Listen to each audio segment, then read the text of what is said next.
Hi guys. Sushmita Sen ने हमेशा अपने किरदार से लोगों का दिल जीता है।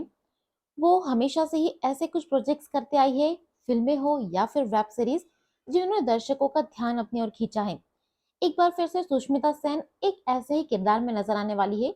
वो एक वेब सीरीज ताली में एक ट्रांसजेंडर का किरदार निभाने वाली है। तो आइए जानते हैं उस शख्स के बारे में जिसके किरदार को सुष्मिता सेन निभाने जा रही है। उस शख्स का नाम है गौरी सावंत।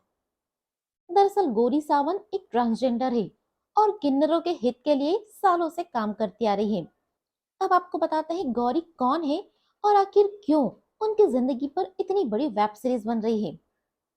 गौरी सावंत का जन्म 2 जुलाई 1979 को पुणे महाराष्ट्र में एक मराठी परिवार में हुआ था। उनकी पहले से ही एक बहन थी और दूसरे नंबर पर गौरी का जन्म हुआ था। परिवार वाले खुश थे क्योंकि घर में लड़के का जन्म हुआ है। गौरी का जन्म एज अ गणेश नंदन हुआ था और उनके पापा जो है वो एक पुलिस ऑफिसर थे। लेकिन जैसे जैसे गौरी बड़ी होने लगी, उनका रहन सहन, पहनावा, बोलचाल सब एक लड़की की तरह होने लगा, जिससे धीरे धीरे उनके पापा को इस बात से शर्मिंदगी महसूस होने लगी। लेकिन गौरी की माँ उन्हें काफी प्यार करती थी। जब गौरी स्कूल की पढ़ाई कर रही थी तब उनके दोस्त, टीचर्स और आसपास के लोग उन्हें काफी चिढ़ाते थे, उनका काफी मजाक बनाते थे। लोग उन्हें किन्नर, हिजड़ा और पता नहीं किन किन नामों से बुलाते थे। लेकिन गौरी ने हार नहीं मानी और अपनी पढ़ाई जारी रखी। स्कूली शिक्षा पूरी करने के बाद गौरी जो है वो मुंबई विश्वविद्यालय से स्नातक की पढ़ाई पूरी की। लेकिन उनकी असली लड़ाई तो अब शुरू हुई थी। गौरी जब 7 साल की थी तभी उनकी मम्मी का निधन हो गया था और गौरी के इन्हीं व्यवहारों के चलते उनके पापा उनसे गुस्सा रहने लगे थे और उनसे बात करना भी बंद कर दिया था। इसलिए 16 साल की उम्र में गौरी ने घर छोड़ने का फैसला किया। गणेश नंदन उस वक्त महज 60,000 रुपए लेकर मुंबई आ गए थे और अब यहाँ से उनकी परेशानियां शुरू हुई थी। न तो उनके पास रहने के लिए घर था और ना ही कुछ काम था, न ही खाने के लिए कुछ था। उस वक्त गणेश नंदन ने सिग्नल पर भीख मांगकर अपना गुजारा किया। तब उन्होंने सोच लिया था कि उन्हें लड़की के रूप में जीवन जीना है, लड़कियों की तरह सजना संवरना है और उसी तरह अपना जीवन आगे बढ़ाना है। इसके बाद गणेश जो है वो मुंबई में ट्रांसजेंडर की एक संस्था में रहने लगे और वहां पे अपना जीवन गुजारने लगे। साल 2000 में गौरी ने एक संस्था बनाई जिसका नाम था सखी चार चौधी।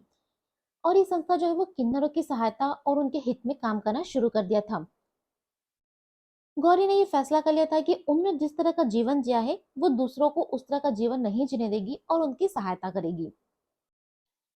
साल 2006 में उनका एक चेला उनके पास आया और उन्होंने बताया कि कुछ साल पहले एक महिला आपके पास आई थी जिन्होंने आपसे अचार मांगा था। अब उस महिला की मृत्यु हो चुकी है और उनकी एक 3 साल की बेटी भी है।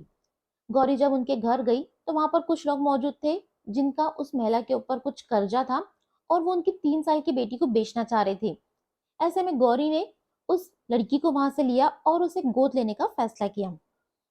उस वक्त ट्रांसजेंडरों के लिए किसी बच्चे को गोद लेना आसान नहीं था और इस तरह की कोई प्रावधान नहीं था। इस चीज से लड़ते हुए गौरी ने एक लंबी कानूनी लड़ाई लड़ी और उस बच्ची को गोद लिया।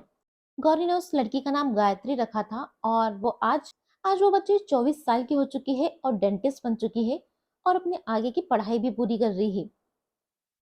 पिछले दिनों गौरी केबीसी में भी नजर आई थी जहां उन्होंने 25 लाख रुपए जीते थे। गौरी को केबीसी में इसलिए बुलाया गया था क्योंकि वो सेक्स वर्कर्स के बच्चों की सहायता करती है, उनकी पढ़ाई वगैरह के लिए पैसे जुटाती है, इसलिए उन्हें वहां पर बुलाया गया था और यहाँ पर उन्होंने 25 लाख रुपए जीते थे। सेक्स वर्कर्स के बच्चों के लिए गौरी ने एक संस्था बनाई थी जिसका नाम था आजी का घर। और केबीसी के दौरान अमिताभ बच्चन ने उस संस्था का नाम बदलकर नानी का घर रख दिया था। इस तरह से गौरी ने अपने जीवन को तो बदला ही, साथ ही दूसरों के जीवन को बदलने का भी सामर्थ्य रखती है। और उनकी इसी दमदार पर्सनालिटी के चलते आज उनके ऊपर एक वेब सीरीज बन रही है जिसमें गौरी का मुख्य किरदार सुष्मिता सेन निभा रही है। गौरी भी काफी खुश है कि सुष्मिता जैसी बड़ी एक्ट्रेस आज उनका किरदार निभा रही है और उसे बड़े पर्दे पर लेकर आ रही है। तो हम तो वेट कर रहे हैं ताली वेब सीरीज का। आपको गौरी की कहानी कैसी लगी हमें कमेंट करके जरूर बताइएगा। और भी लेटेस्ट अपडेट्स के लिए सब्सक्राइब करें गजब खबरें।